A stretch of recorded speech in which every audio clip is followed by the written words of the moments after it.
તો વડોદરા શહેરમાં પણ સતત વધતું વાયુ પ્રદૂષણ મહાનગરો બાદ વડોદરામાં પણ આબોહવા અશુદ્ધ થઈ ચૂકી છે। શહેરનો એક્યુઆઈ 150ને પાર પહોંચતા ચિંતા વધી છે।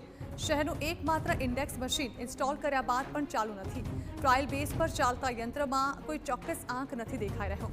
વડોદરા ખાતે જેપીસીબીની કચેરી મેન્યુઅલ કામગીરી પર નિર્ભર છે। જાન્યુઆરી બાદ એક્યુઆઈ મોનિટરિંગ મશીન શરૂ થાય તેવી શક્યતા છે।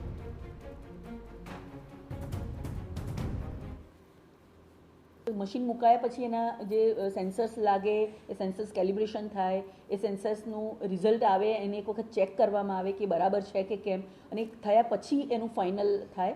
તો એ જે ઇન્સ્ટોલ થયા પછી જે સેન્સર્સ લાગ્યા પછી જે એનું જે કામગીરી છે એને લગભગ 15 દિવસ થયા હશે મારી પાસે। લગભગ ડિસેમ્બર એન્ડ કે જાન્યુઆરીના ફર્સ્ટ વીક સુધીમાં આપણે એવું આશા રાખીએ કે એ કાર્યરત થઈ જાય। તો અમદાવાદ અને રાજકોટ બાદ વડોદરાની આબોહવામાં પણ પ્રદૂષણનું પ્રમાણ સતત વધી રહ્યું છે। એક્યુઆઈ 150ને પાર પહોંચતા લોકોની ચિંતા વધી છે। વધતા પ્રદૂષણની વચ્ચે લોકોના સ્વાસ્થ્ય પર પણ અસર થઈ રહી છે અને તેની વચ્ચે શહેરનું એકમાત્ર ઇન્ડેક્સ મશીન ઇન્સ્ટોલ કર્યા બાદ પણ હજુ શરૂ નહીં થતા અનેક સવાલો પણ થઈ રહ્યા છે। જો કે તંત્રનો દાવો છે કે જાન્યુઆરી સુધીમાં ઇન્ડેક્સ શરૂ થઈ જશે।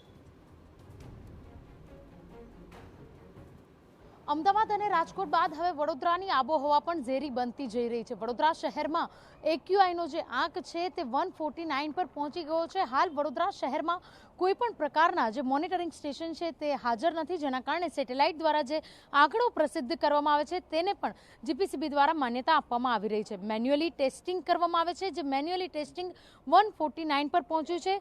હાલ આજે સેટેલાઇટ માટેનું જે મશીન લગાવ્યું છે એક્યુઆઈ મોનિટરિંગ મશીન, 1 મહિના પહેલા આનું ઇન્સ્ટોલેશન પૂર્ણ કરવામાં આવ્યું।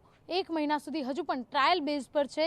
હજુ આ ઇન્ડેક્સ છે તેના પરથી ચોક્કસથી આંકડો જાણી શકાય તે પ્રકારે તૈયાર થયું નથી। એકાદ મહિના બાદ એટલે કે જાન્યુઆરી અંત અથવા તો ફેબ્રુઆરી મહિનાથી એક્યુઆઈ સ્ટેશન પરથી વડોદરા શહેરના લોકો પોતાના વિસ્તારની આબોહવા સંતુષ્ટિકારક છે કે કેમ તે અંગેની માહિતી પણ મેળવી શકશે। કેમેરા પર્સન રોહિત ગોયલ સાથે અંજલિ ઓઝા, TV9 વડોદરા।